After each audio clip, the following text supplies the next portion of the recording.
हाय दोस्तों, मेरा नाम है आकाश और आज हम बात करने वाले हैं बजट 2023 के हाइलाइट्स के बारे में। जहां पर कि हम बात करेंगे फर्स्ट बजट के बारे में, बजट क्या होता है और भारत में बजट कौन प्रिपेयर करता है उसके बारे में। फिर हम बात करेंगे अमृतकाल 2023 के बजट के बारे में। फिर हम बात करेंगे इस बजट में कौन से सेक्टर को पॉजिटिव और कौन से सेक्टर को नेगेटिव जो है इम्पैक्ट हुआ उसके बारे में। और आखिर में हम जो है कंक्लूजन के बारे में बात करेंगे।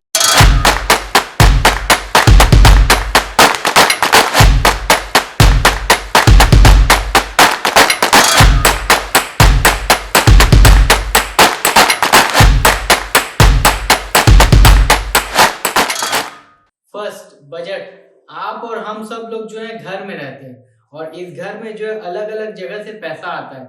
जैसे कि आपके पापा या हमारे पापा जो है पैसा लेके आते हैं कमा के, या वो मम्मी लाती हो या वो बड़ा भाई लाता हो।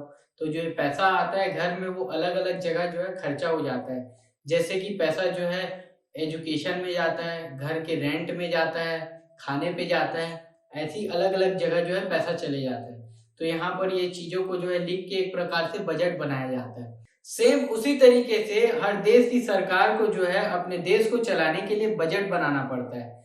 और हमारे देश में जो है फाइनेंस मिनिस्ट्री हमारे देश का बजट बनाने का काम करती है। और यहाँ पर हम बात करेंगे 2023 के 1 फरवरी के फाइनेंशियल ईयर बजट के बारे में, जिसको कि नाम दिया गया है अमृतकाल का बजट। यहाँ पर इस बजट को जो है बोला जा रहा है कई एक्सपर्ट्स द्वारा कि ये मोदी जी का ये आखिरी बजट होने वाला है। इस अमृतकाल के बजट में जो है ज्यादातर फोकस किया गया फार्म सेक्टर के बारे में, और जो शेड्यूल कास्ट और शेड्यूल ट्राइब है उसके बारे में फोकस किया गया। वहां पर बढ़ती हुई अनइक्वालिटी को कम करने के लिए भी बताया गया इस बजट के बारे में।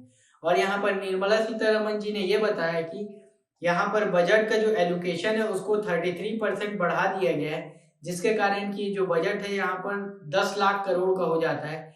जिसके कारण कि जो बजट का जो ज्यादा परसेंट का हिस्सा है वो जाएगा इंफ्रास्ट्रक्चर एसेट में, जहाँ पर कि रोड, एयरपोर्ट और जो है रेलवे, यहाँ पर जो पैसा जो है खर्चा जाएगा। जिसके कारण कि ये जो सेक्टर है वो इन्वेस्टर के लिए और ज्यादा फ्रेंडली किया जा रहा है। यहाँ पर हम अब उन सेक्टर के बारे में बात कर लेते हैं जिन सेक्टर को जो है फायदा हुआ इस बजट से। तो यहाँ पर जो एग्रीकल्चर सेक्टर में जो गवर्नमेंट अपना खर्चा जो है बढ़ाई है, जिसके कारण कि गवर्नमेंट ने ये बताया कि जो एग्रीकल्चर सेक्टर है वो इकोनॉमी का 19% जो है कंट्रीब्यूट करता है। और यहाँ पर सेंट्रल गवर्नमेंट ने जो है 2205 करोड़ का जो पैसा है वो एलोकेट कर दिया है, जहाँ पर कि ये पैसा जो है हाई कॉस्ट के जो हॉर्टिकल्चर इक्विपमेंट है वहां जाने वाला है। और यहाँ पर जो फार्म से रिलेटेड जो स्टार्टअप है उनको बूस्ट करने के लिए स्टार्टअप एक्सीलरेटर में पैसा जाने वाला है, उसके बारे में बताया। फिर यहाँ पर फाइनेंस मिनिस्टर ने जो है टूरिज्म सेक्टर के ऊपर बात किया। यहाँ पर उन्होंने बताया कि यहाँ पर जो डोमेस्टिक टूरिज्म जो धीरे धीरे बहुत ज्यादा बढ़ रहा है, जिसको जो है अपॉर्चुनिटी को हार्नेस या लाभ उठाने के लिए 50 ऐसे जगह देख लिए गए हैं जिसको कि डेवलप किया जाना है। जहाँ पर कि भारत सरकार जो है यहाँ पर इन्वेस्ट करेगी पैसा, जिसके कारण कि अलग अलग इंफ्रास्ट्रक्चर बनेंगे और यहाँ पर ऐप बनेगा और फूड पार्क, ऐसी कई सारी चीजें बनेंगी, इसके बारे में बताया उन्होंने। फिर यहाँ पर भारत सरकार ने बताया कि यहाँ पर इंफ्रास्ट्रक्चर सेक्टर को यहाँ पर बहुत ज्यादा जोर दिया गया है। यहाँ पर भारत सरकार ने ये बताया कि यहाँ पर 50 यानी कि 50 जो है नए एयरपोर्ट, एरोड्रोम या हेलीपैड जो है बनने वाले हैं, जिसके कारण कि कुल मिला के जो आने वाले प्रोजेक्ट है उनकी संख्या जो है 100 हो सकती है।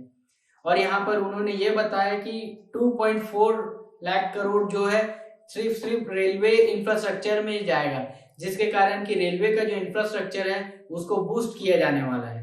फोर्थ, यहाँ पर टैक्स पेयर को जो है रियायत दिया गया है, यानी कि जो पहले 5 लाख के ऊपर वालों को टैक्स देना पड़ता था उसको बढ़ा के गवर्नमेंट ने 7 लाख के ऊपर वालों को टैक्स देने के लिए कहा है। जिसके कारण कि जो है ये एक प्रकार से गवर्नमेंट जो है आम नागरिक के हाथ में जो है ज्यादा से ज्यादा पैसा उनके पास डिस्पोजेबल इनकम बढ़ाना चाह रही है, जिसके कारण कि अलग अलग सेक्टर में जो है कंजप्शन आएगा मिडिल क्लास के थ्रू, ऐसा बोलना चाह रही है गवर्नमेंट इस बजट में।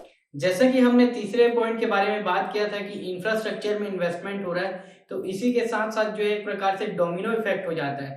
तो यहाँ पर कि मेटल और सीमेंट सेक्टर को भी धीरे से जो है फायदा होने वाला है, क्योंकि जब भी कोई एसेट का जो है निर्माण होता है, कोई भी इंफ्रास्ट्रक्चर बिल्डिंग या पोर्ट्स, एयरपोर्ट्स जब भी बनते हैं, तो क्या होता है कि उसको बनाने के लिए जो है ईटा, गिट्टी, रेत, बालू, सीमेंट और छड़ कई सारी चीजें लगते हैं, जिसके कारण की जो है डिमांड क्रिएट हो जाने वाला है मेटल और सीमेंट सेक्टर में।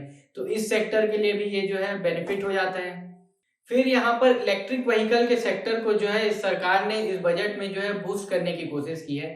कोई भी इलेक्ट्रिक कार बनता है तो वहां पर कई सारे इक्विपमेंट है जिसको कि बहुत सारे देशों से लाया जाता है, जैसे कि लिथियम आयन का बैटरी हो गया, बैटरी मैनेजमेंट सिस्टम हो गया। और इसको जब भी कई बाहर देश से भारत में लाया जाता है तो वहाँ कस्टम्स का टैक्स लगता है। तो यहाँ पर ये जो सरकार है इस बजट में कस्टम के टैक्स को जो है हटाने की कोशिश की है, जिसके कारण होगा ये कि जो इलेक्ट्रिक व्हीकल का जो कॉस्ट है वो धीरे धीरे कम होते जाएगा और इसका डिमांड जो है बहुत ज्यादा बढ़ते जाएगा। फिर यहाँ पर गवर्नमेंट ने ये बताया कि ग्रीन एनर्जी सेक्टर में गवर्नमेंट जो है 35,000 करोड़ का जो पैसा है वो लगाने वाली है, जहां पर कि ग्रीन एनर्जी जो ट्रांजिशन है वहां कार्बन न्यूट्रलिटी वहां, और जो बैटरी मैनेजमेंट सिस्टम 400 मेगावाट तक वहां पर जो इसको जो बना रहे हैं उनको कैश या उनको बेनिफिट प्रोवाइड करने की कोशिश कर रहे हैं यहाँ पर। अब हम उन सेक्टर के बारे में बात कर लेते हैं जिन सेक्टर को जो है नेगेटिवली अफेक्ट हुआ है इस बजट के आने से। तो इसमें से सबसे पहला सेक्टर हो जाता है सिगरेट सेक्टर, जहां पर कि गवर्नमेंट जो है पुराना जो टैक्स है उसको रिवाइज करके 16% जो है बढ़ाया है एडिशनल, जिसके कारण कि सिगरेट का जो टैक्स है वो बढ़ जाता है। और सिगरेट के टैक्स के बढ़ने के कारण इस सेक्टर में शॉर्ट टर्म के लिए जो खपत है वो कम हो सकता है, जिसके कारण कि इस सेक्टर के जो लीडर हैं जैसे कि आईटीसी और गोदरेज फिलिप उनको जो है नेगेटिव इम्पैक्ट देखा जा रहा है उनके शेयरों में। सेकेंड, यहाँ पर ज्वेलरी सेक्टर को जो है इस बजट के आने से बहुत ज्यादा नुकसान हुआ है। यहाँ पर जो गवर्नमेंट है वो गोल्ड पे जो टैक्स है उसको तो वैसे ही रहने दिए, लेकिन जो सिल्वर है वहां पर गवर्नमेंट जो है टैक्स बढ़ा दिए, जिसके कारण कि हो ये रहा है कि आप और हम सब लोग को सिल्वर खरीदने के लिए जो है ज्यादा पैसा देना पड़ेगा, जिसके कारण कि ऑटोमेटिकली जो सिल्वर का डिमांड है वो कम हो जाएगा। और यहाँ पर इसके जो सेक्टर है वहां पर जो लोग काम कर रहे हैं उसको जो है नेगेटिव इम्पैक्ट पड़ेगा। फिर यहाँ पर ऑयल रिफाइनरी कंपनी की बात की है जो कि पब्लिक सेक्टर कंपनी है, जिनको कि पहले जो बढ़ते हुए कच्चे तेल के दाम से जो है बहुत ज्यादा घाटा हुआ था, वो चाह रही थी कि इस बजट पे उनको जो है कुछ कंपनसेशन मिले, लेकिन भारत सरकार ने यहाँ पर वो कंपनी को जो है कोई भी कंपनसेशन जो है प्रोवाइड नहीं किया, जिसके कारण कि पब्लिक सेक्टर जो कंपनीज है ऑयल रिफाइनरी पे उनको भी जो है नेगेटिवली इम्पैक्ट हुआ। फॉरेन से आने वाली कई सारी लग्जरी और इंपोर्टेड कार जो कि 33 लाख के बजट के ऊपर की हैं और जो कि फुल्ली बाहर से जो बना के भारत में बेची जा रही हैं, जैसे कि मर्सिडीज के कई सारे मॉडल हो जाते हैं, किया के एक मॉडल है और BYD की मॉडल है, जहां पर कि जो है टैक्स बढ़ाया जा रहा है 60 से 70% का। तो इसके कारण जो है इस सेक्टर को भी जो है बहुत ज्यादा प्रभाव पड़ेगा नेगेटिवली। आखिर में हम बात कर लेते हैं कंक्लूजन की। जैसा कि हमने कुछ डाटा में पहले बताया था कि भारत सरकार जो है पैसा कैसे कमाती है, वहां पर ये देखने को पाया जा रहा था कि 34% जो पैसा है वो अभी भी बोरोइंग से आता है, यानी कि उधार लेके आता है, जो कि एक प्रकार से खतरनाक हो जाता है। और जब भारत सरकार का जो स्पेंडिंग है 1 रुपए कैसे जाता है उसको देखेंगे तो वहां पर ये आपको क्लियर कट पता चलेगा कि यहाँ पर जो लोन लिया जाता है उसका 20% जो हमारे बजट का वो उस ब्याज को ही भरने के लिए जाता है।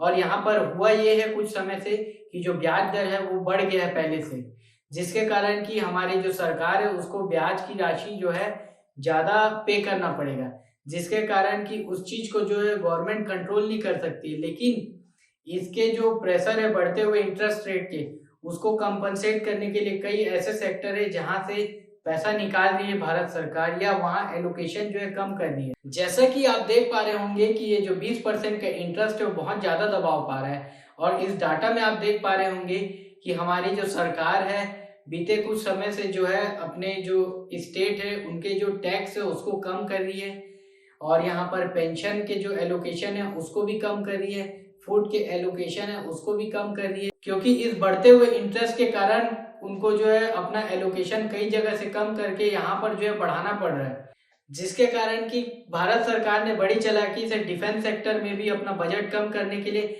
अग्निवेश प्रकार की योजना लाई। और यहाँ पर इस बढ़ती हुए बजट को कंट्रोल करने के लिए जो है कई सारे जो गवर्नमेंट के एम्प्लॉयमेंट है उसको प्राइवेट करने की कोशिश कर रही है। तो इस कारण से जो है भारत के बजट का मिसमैनेजमेंट क्लियरली देखा जा सकता है यहाँ। सेकंड यहाँ पर यह बताया जा रहा है कि गवर्नमेंट जो है 35,000 करोड़ का ग्रीन एनर्जी सेक्टर में जो पैसा एलोकेशन कर रही है। तो यहाँ पर कई सारे अपोजिशन जो है हल्ला कर रहे हैं, क्योंकि गवर्नमेंट को यहाँ पर यह भी बताना पड़ेगा कि कौन कौन सी चीजों को कैसे कैसे जो है पैसा दिया जा रहा है। यहाँ पर ऐसा तो नहीं हो रहा है कि जो अडानी ग्रुप है उसी को ही फेवर करने के लिए पैसा तो नहीं दिया जा रहा है। तो यहाँ पर एक गवर्नमेंट को बताने वाली बात हो जाती है, जिसके कारण की एक प्रकार से क्वेश्चन। थर्ड यहाँ पर देखने वाली सबसे बड़ी बात हो जाती है कि भारत सरकार जो है 5 लाख के जो ओल्ड टैक्स रिजीम है उसको टैक्स स्लैब को बढ़ा के इन्होंने 7 लाख कर दिया है। जो कि पहले जो 5 लाख था वहां पर जो एम्प्लॉय है या जो मिडिल क्लास आदमी है वो अपने कुछ पैसे को जो है इंश्योरेंस सेक्टर में लगाता था, जिसके कारण कि इंश्योरेंस में जो है टैक्स के बेनिफिट मिलते थे और जो टैक्स डिडक्शन जो है वो बढ़ के 6.5 से 7 लाख तक हो जाता था। तो यहाँ पर एक भारत के रिनाउंड जर्नलिस्ट ने ये बोला कि भारत सरकार जो है सामने से गुलाब जामुन दे के पीछे से जो जलेबी है उसको ले रही है, जिसका कहना यही था कि इंश्योरेंस सेक्टर में यहाँ पर जो टैक्स का रियायत था उसको कट करके जो लिमिट है उसको बढ़ा दिया गया। तो आज के लिए बस इतना ही दोस्तों। ऐसी और इम्पोर्टेंट जानकारी जानने के लिए हमारे इस चैनल दबंग एनालिस्ट को लाइक, सब्सक्राइब एंड शेयर करें। धन्यवाद।